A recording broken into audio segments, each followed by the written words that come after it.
Bonjour à tous, vous le savez sûrement, mais aujourd'hui la PS5 vient de sortir en France. Alors pour ceux qui ont réussi à l'acheter aujourd'hui, malgré le faible stock et les problèmes de serveur, félicitations. Pour les autres, il va falloir encore attendre un peu, malheureusement. Entre temps, j'ai trouvé sur Dribble un graphiste qui a designé le store de PlayStation et nous allons aujourd'hui refaire ce design dans une application Flutter. Cette application sera constituée de deux écrans. Le premier qui va être la page d'accueil contenant donc la liste des produits PlayStation, c'est-à-dire la console et les accessoires. Il y aura également en haut de l'application une barre de menu et en bas de l'application une barre de navigation. La deuxième page va être le détail d'un produit, donc lorsqu'on cliquera sur un produit de la liste, ça ouvrira la page contenant les détails de ce produit. Et avant de commencer, dites-moi en commentaire si vous êtes plutôt Team PlayStation ou Team Xbox. Et entre-temps, nous allons créer un nouveau projet. Si vous ne savez pas comment créer un projet et lancer l'application sur un émulateur ou sur votre téléphone, j'ai fait une vidéo que vous pouvez retrouver dans la description ou dans le i en haut à droite. Et n'oubliez pas non plus de vous abonner à la chaîne pour ne pas rater les prochaines vidéos. Là, on reprend YouTube à fond. Et lâchez un like, ça fait toujours plaisir. Donc la première étape va être de télécharger les images pour notre application. Pour pouvoir télécharger ces images, j'ai mis un lien dans la description. À ce moment-là, on voit sur Visual Studio Code ou sur Android Studio, si vous êtes sur Android Studio, que voilà, le dossier A7 est ici avec toutes nos images. Alors, la seconde étape, c'est d'importer ces images. Rendez-vous dans le fichier pubspec.yaml, importez tout le dossier A7 et importez donc les packages, donc avec get package ou en ligne de commande. On va déjà créer un premier dossier qu'on va appeler models, un dossier screen qui va contenir nos écrans, un dossier qui va s'appeler widget, donc qui va contenir donc tous nos widgets personnalisés, et un dossier style qui va contenir donc tous nos styles, donc les couleurs, le thème, etc. de notre application. Voilà, on a maintenant un fichier main.dart déjà plus propre. On va maintenant démarrer notre application pour voir si tout fonctionne bien. On renomme le titre de notre application, on enlève le bandeau, puis on supprime la classe myHomepage qu'on va renommer homepage. On va créer un fichier contenant toutes nos couleurs dans le dossier style. On crée le widget homepage dans le dossier screen et ce sera un stateful widget, puis on l'importe dans le fichier main.dart. Dans homepage, on a un scaffold et une méthode contenant notre body. On aura dans ce body notre appbar custom et la grille des produits.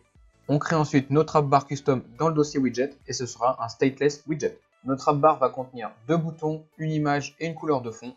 Elle doit faire 65 pixels de hauteur et on aligne les boutons et le logo. Dans homepage, on ajoute le header puis on récupère l'image dans A7 qui est le logo. On va maintenant créer les boutons de la appbar, ce sont des boutons neumorphiques. On crée ces boutons dans le dossier widget et ce sera un stateless widget. Le bouton va contenir une taille, un icône, un callback lorsqu'on clique dessus, puis les couleurs d'ombre, ce qui créera un bouton neumorphique. Le bouton est constitué de deux ombres, la première plus foncée en haut à gauche et la deuxième plus claire en bas à droite. On wrap ensuite le conteneur dans un gesture detector pour appeler notre callback reçu en paramètres. Dans homepage, on ajoute notre bouton neumorphique au header avec ses paramètres associés et on fait la même chose pour l'action button. On en a fini avec la appbar, on passe maintenant à la grille de produits. Créons une méthode sous la appbar et placez-y une grille contenant 4 éléments et espacée de 20 pixels entre chaque cellule. Pour avoir des cellules différentes, il nous faut un modèle. Créons un modèle product dans le dossier modèle. Cette classe aura un titre, une catégorie, une image et un prix, puis s'il est en favori ou non. On va ensuite créer une liste constante de différents produits sous la classe product. Mais plus tard, cette liste pourra venir d'une API ou d'une base de données locale par exemple. Créons maintenant notre cellule customisée dans le dossier widget. Ce sera un stateless widget et aura en paramètre un produit et un callback lorsqu'on cliquera sur la cellule. Remplacez ensuite le conteneur par la cellule custom avec ses paramètres associés.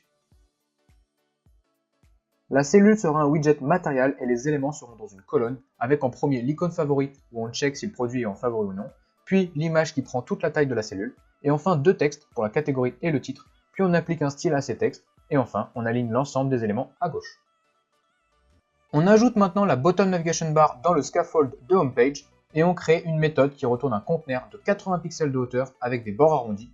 On aligne ensuite les éléments les uns entre les autres et on réutilise nos boutons neumorphiques de la appbar dans la bottom navigation bar, tout en changeant les icônes et les couleurs d'ombre. C'est fini pour la homepage, on s'attaque maintenant au détail d'un produit, changer le print par un navigateur push et créons la page de détail qui prendra un produit en paramètre en créant le fichier dans le dossier screen. créez la classe dans un stateless widget et importez-la dans HomePage.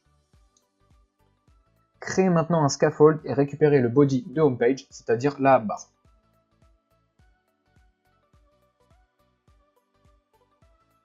Importez tous les widgets dont il y a des erreurs.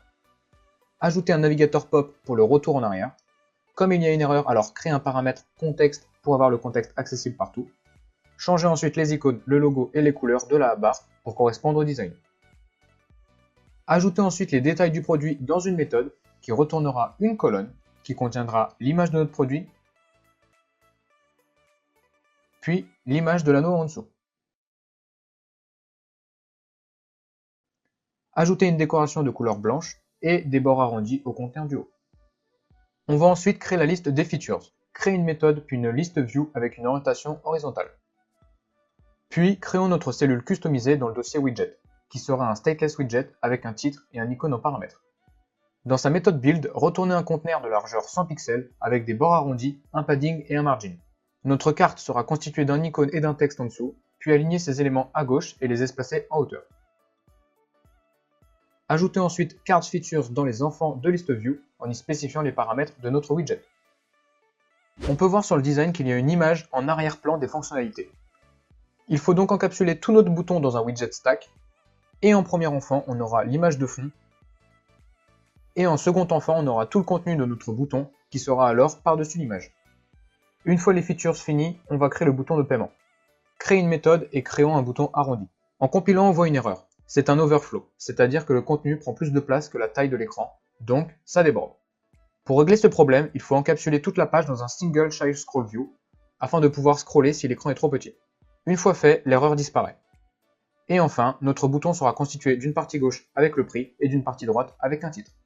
Voilà, on vient de finir l'application, vous pouvez maintenant vous amuser avec ou rajouter des fonctionnalités. Je rappelle que le code source est disponible dans la description de la vidéo. Si vous avez des questions, n'hésitez pas à les poser en commentaire, j'y répondrai bien évidemment. N'oubliez pas de vous abonner à la chaîne pour ne pas rater les prochaines vidéos. Et ciao, à la prochaine!